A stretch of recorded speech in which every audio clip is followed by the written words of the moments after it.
Welcome to Office Centurion. I'll be your guide. Today we're going to be reviewing The Witcher. I was actually only going to review The Blood of Elves, but as I was looking through my back catalog, it seems like I never actually did a review of The Last Wish. For those that don't know, my channel looks at ancient literature through a philosophical, literary, and historical lens. These books are not historical. Whether or not they're philosophical, I doubt it. And I do happen to love The Witcher. So as you can see, I got a little Witcher dude right there. I do want to get a Ciri, and I want to get a Wave 1 Yennefer from the video game.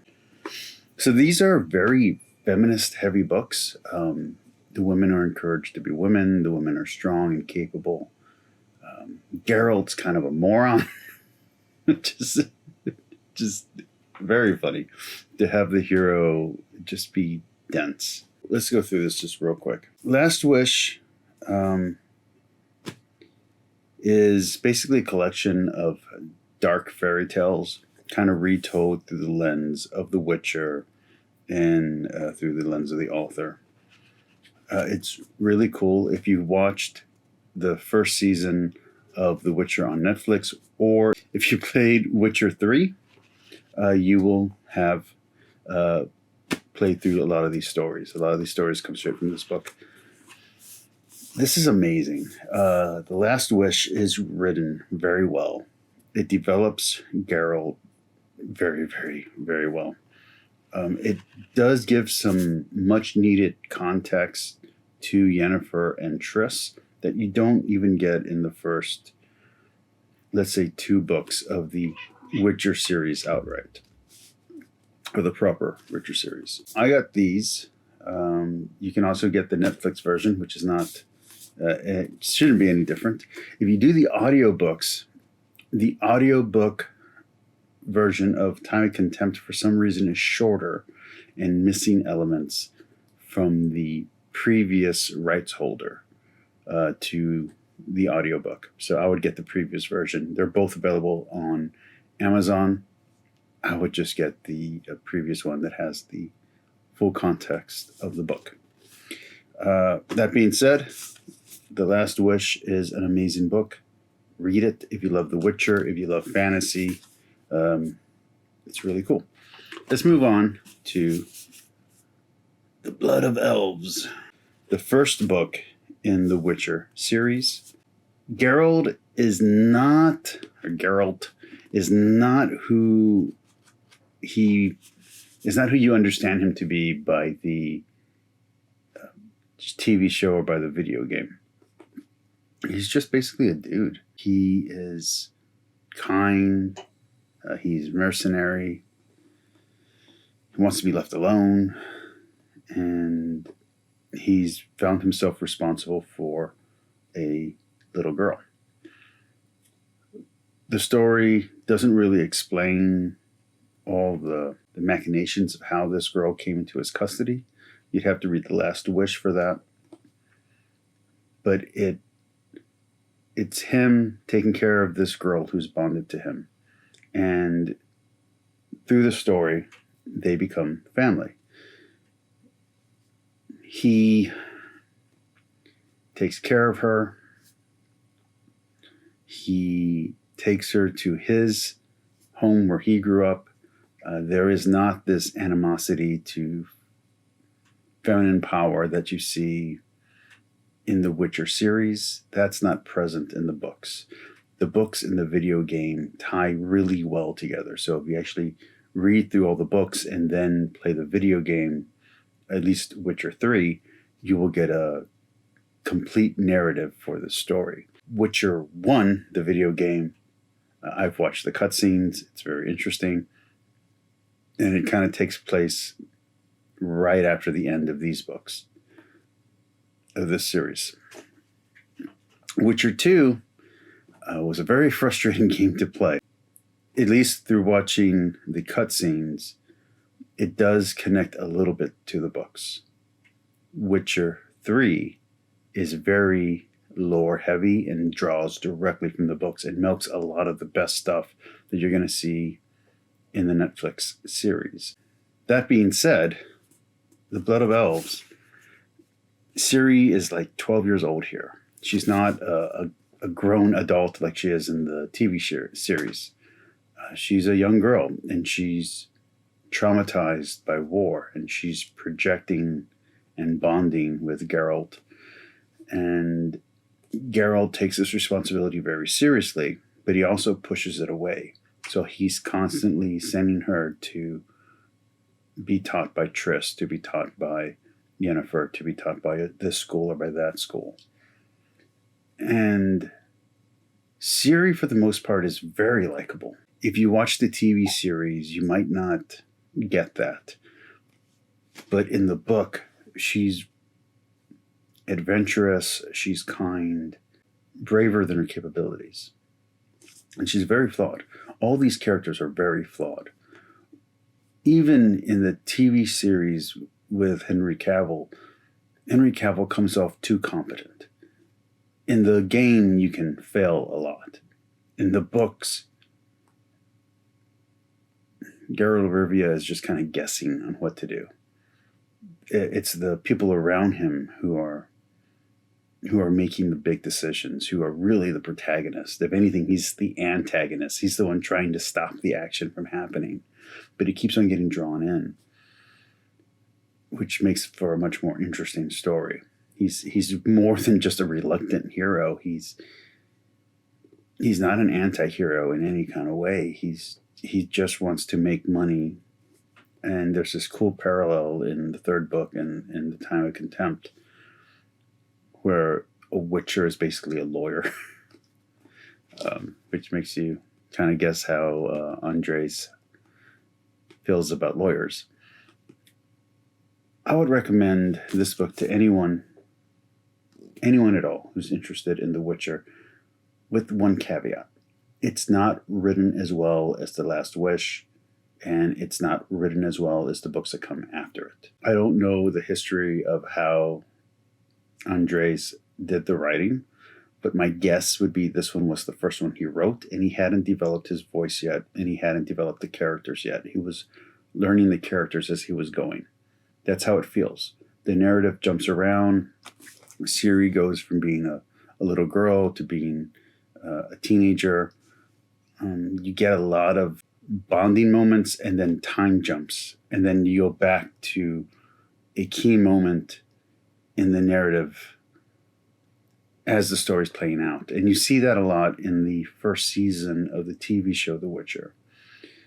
The video game Witcher 3 does have that same kind of narrative time jump. You know, you have flashbacks, maybe even a flash forward or two. Here in the book, in Blood of Elves, sometimes the jump is jarring. They have these cool little pages that fill in the world, the history of the world, where they have, you know, the books you would pick up in the video game to learn further lore. That's in here. There's like little pages. There's these little samples of different writings from different historical figures, including Dandelion. So Dandelion is not useless like he is in the game or in the TV show. Mind you, he's still a pompous ass, and he's still a louse, and he's still a woman chaser. But here in the book, he's not a joke. In both the game and the TV series, he's kind of played for comic relief. In the books, at least in the first two, whenever he gets in danger, it turns up the drama. It doesn't turn it down. You have the feeling that he could be the character that's able to die, that doesn't have any plot armor, or has the least amount of plot armor. And there are plenty of characters that get introduced that narratively seem to have a lack of plot armor. So when you have characters dying around them, you are actually concerned for that character. And that's a very cool thing that Andres does, is that he makes you feel as if characters who are going to survive might not. There are times with The Witcher where The Witcher looks like he's not going to make it out. There are times with Ciri when it looks like, oh, okay, well, here's how she gets killed. Even though you know she has to survive for the story to keep going. It's done really well. Yennefer, first off, is the woman of my imagination from when I was a preteen all the way until I was maybe 15 or 16 years old. That's Yennefer. And Triss is kind of the woman who kind of the dream woman that I would have maybe from 16 to, let's say, 20. So Andres really captures the male fantasy, but he flips it, he turns it. He doesn't let Yennefer be a sex symbol. Even though she's completely sexy, she has the gooseberry scent, and her eyes have been burnt out, and she's replaced her eyes with these like magic violet eyes, and is handled much more subtly and more tactfully in the books. She's not a victim in any kind of way. She's not regaining her power. She never lost her power. She's completely in control. Versus Triss is more chaotic, chaos magic, if you will. Yennefer is putting order to the chaos. And there are different characters, throughout that you'll be very familiar with if you played the games or if you've seen the TV show, who all have different interpretations of what magic is, of what the purpose of playing the political games are, what the purpose of politics are. It's very interesting that it's a medieval world. It's not like Conan the Barbarian, where it's a Stone Age or Iron Age world. It's a medieval world without Christianity, but you have dragons and you have people who seemingly have a Christendom sense to them. And you have Nilfgaard and you have a few other major nations that all could be, you could take different warring states during the medieval times, in the medieval period, and throw these in there. The Holy Roman Empire comes to mind. Charlemagne comes to mind.